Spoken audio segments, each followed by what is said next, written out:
Hello friends, आज मैं आपको एक अपना बहुत पुराना केस है जो दूर का केस है, गुजरात का केस है। उसमें एक फ़ीमेल थी, 28 इयर्स फ़ीमेल, जिसको इनफर्टिलिटी की प्रॉब्लम थी since 10 years of her marriage. और जब मैं उसकी ट्रीटमेंट को बिगिन करी तो बहुत से ऐसे फेस थे जो उसने मुझसे शेयर नहीं किया।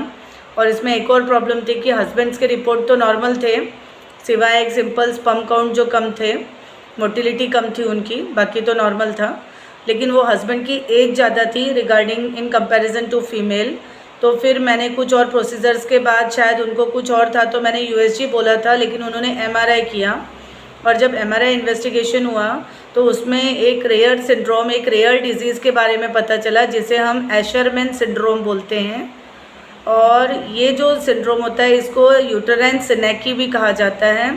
इसमें क्या होता है ना कि यूटरस में जगह जगह पे छोटी छोटी गांठें बन जाती हैं और कट्स के निशान हो जाते हैं, जैसे कि आपको ये पिक्चर में दिख रहा होगा कि जो नॉर्मल गर्भाशय रहता है वो ऐसा दिखता है, और जिसमें ये प्रॉब्लम आ जाती है, गांठें और कट के निशान आ जाते हैं, तो उसमें ये यूटरस या गर्भाशय का स्ट्रक्चर ऐसे हो जाता है। तो मैंने इनका ट्रीटमेंट शुरू किया और अभी भी इनफर्टिलिटी के ट्रीटमेंट शुरू है। और जब मैंने 3 महीने कुछ मेडिसिन दिया और उसके बाद मैंने फिर से इनको एमआरआई या यूएसजी कराने के लिए सजेस्ट किया, तो उन्होंने कराया तो उसमें पता चला कि ये टोटली यूटेराइन सिनेकी क्योर्ड हो चुके हैं। गुजरात में ही कराया उन्होंने दोनों इन्वेस्टिगेशंस।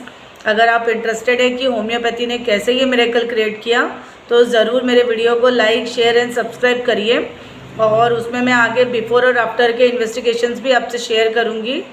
और मैं ये सिर्फ अवेयरनेस ऑफ होम्योपैथी के लिए बताना चाहती हूँ कि एकदम निराश मत होइए। कई बार जो बहुत ही ड्रीडेड डिजीज़ेज़ हैं, इनक्यूरेबल डिजीज़ेज़ है, लेकिन अगर हम अपने डॉक्टर से सही से पूरा इन्वेस्टिगेट करते हैं और केस हिस्ट्री लेते हैं तो हमें बहुत सी बीमारियों का सजग इलाज मिल जाता है। Please like, share and subscribe. Thank you, bye.